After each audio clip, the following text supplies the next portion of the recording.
बिस्मिल्लाहिर्रहमानिर्रहीम। ऐसे ही सच्चे और दिलचस्प वाक़यात सुनने के लिए हमारे चैनल को सब्सक्राइब करें। दोस्तों, आज हम इस वीडियो में हज़रत आदम अलैहिस्सलाम की पैदाइश से ज़मीन पर उतारे जाने तक का मुकम्मल वाक़या बयान करेंगे। आदम अलैहिस्सलाम को सबसे पहले दुनिया में भेजा गया। हज़रत आदम अलैहिस्सलाम को अबुल बशर यानी सब इंसानों का बाप कहा जाता है। दुनिया में जितने भी इंसान शुरू से आखिर तक आ चुके हैं या आएंगे, सब हज़रत आदम अलैहिस्सलाम की ही औलाद हैं। इसलिए इन्हें आदमी कहा जाता है।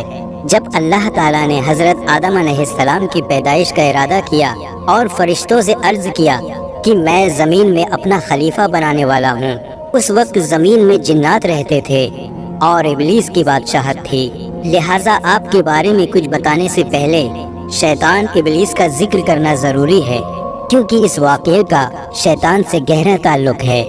अल्लाह ताला ने इस मखलूक को बहुत ही खूबसूरत बनाया था और शराफत और बुजुर्गी से भी नवाजा था।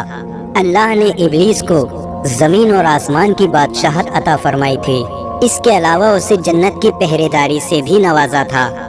लेकिन इब्लीस ने अल्लाह के सामने तकब्बुर किया और खुदाई का दावा कर बैठा, जिसकी वजह से अल्लाह ताला ने उसे अपनी बारगाह से निकाल दिया और उसे शैतान में बदल दिया। उसकी शक्ल बिगाड़ दी और सारे रुतबे जो अल्लाह ताला ने उसे अता फरमाए थे छीन लिए। उस पर अपनी लानत फरमाई, उसको अपने आसमानों से निकाल दिया और आखिरत में उसका और उसकी पैरवी करने वालों का ठिकाना जहन्नम करार दिया। दोस्तों, जानते हैं कि शैतान इब्लीस कौन था? इब्लीस फरिश्तों का सरदार था और जन्नत के बागों की देखभाल करता था। उसको दुनिया और आसमान दोनों की बादशाहत दी गई थी। फरिश्तों का एक कबीला जिन्नात से ताल्लुक रखता था। इब्लीस उन्हीं में से था। इस कबीले के फरिश्तों को आग की गर्म लौ से पैदा किया गया था।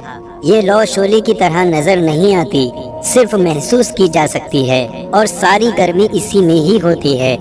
अल्लाह ताला ने इस कबीले के अलावा बाकी सब फरिश्तों को नूर से पैदा फरमाया था। इब्लीस का नाम हारिस था। दूसरी रिवायात में अज़ाज़ील भी आया है और ये जन्नत के पहरेदारों में से था। अल्लाह ताला कुरान पाक में फरमाता है, और उनमें जो कहे कि मैं अल्लाह की सिवा माबूद हूँ, तो उसे हम जहन्नुम की सज़ा देंगे। हम ऐसी ही सज़ा देते हैं सितमगारों को। फरिश्तों में सबसे पहले जिसने ये बात कही कि अल्लाह के बजाय मैं माबूद हूँ, वो इब्लीस लईन है। अल्लाह ताला ने कुरान पाक में एक जगह इरशाद फरमाया है, और याद करो जब हमने फरिश्तों को हुक्म दिया कि आदम को सजदा करो, तो सबने सजदा किया सिवाय इब्लीस के। मुनकिर हुआ, गुरूर किया और काफिर हो गया। आखिर इब्लीस को ऐसा घमंड क्यों हुआ कि वो उसने ना सिर्फ अल्लाह का हुक्म मानने से इनकार किया, बल्कि खुदाई का दावा भी कर बैठा। जमीन पर इंसान की तख्लीक से पहले जिन्नात आबाद थे। एक बार उन्होंने जमीन पर फसाद फैलाया, एक दूसरे को कत्ल किया और खून बहाया। अल्लाह ताला ने इनके फसाद को खत्म करने के लिए इब्लीस को फरिश्तों के एक गिरोह के साथ भेजा। ये वही गिरोह था जिसे जिन्न कहा जाता है।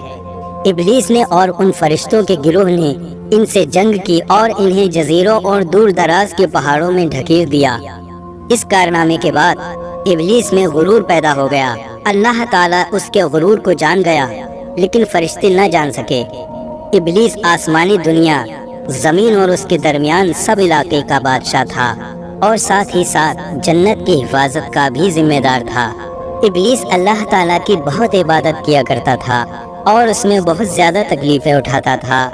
इस वजह से वो खुद पसंदी का शिकार हो गया और अपने आप को बहुत बड़ा और ऊंचे मर्तबे वाला समझने लगा।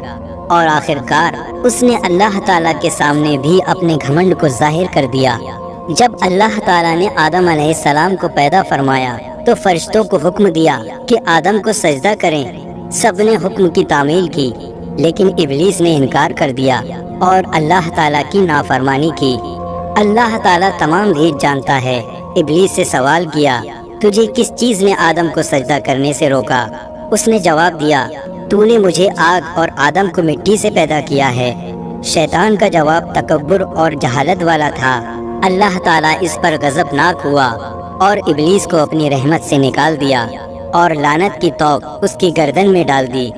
शैतान ने तौबा और इस्तग़फ़ार करने की बजाय अल्लाह ताला से खुली बगावत कर दी और क़यामत तक के लिए आदम अलैहिस्सलाम की नस्लों को बहकाने के लिए मोहलत मांग ली। अल्लाह ताला के इल्म और हिकमत का भी यही तकाजा था कि औलाद आदम की आजमाइश की जाए, लिहाजा शैतान की दरख्वास्त मंजूर की गई, उसे लंबी उम्र अता की और साथ में वो सामान भी जो नस्ल आदम को गुमराह करने के लिए चाहिए थे। अब जानते हैं कि आदम अलैहिस्सलाम की पैदाइश कैसे हुई।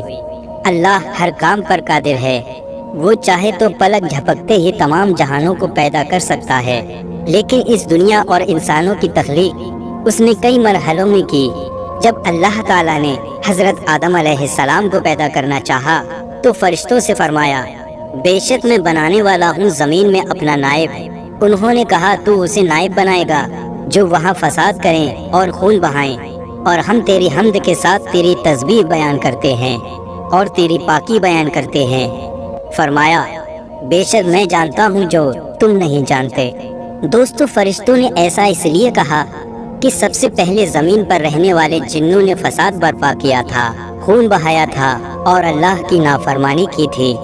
लिहाजा अब जो खलीफा बनेगा वो भी ऐसा ही करेगा।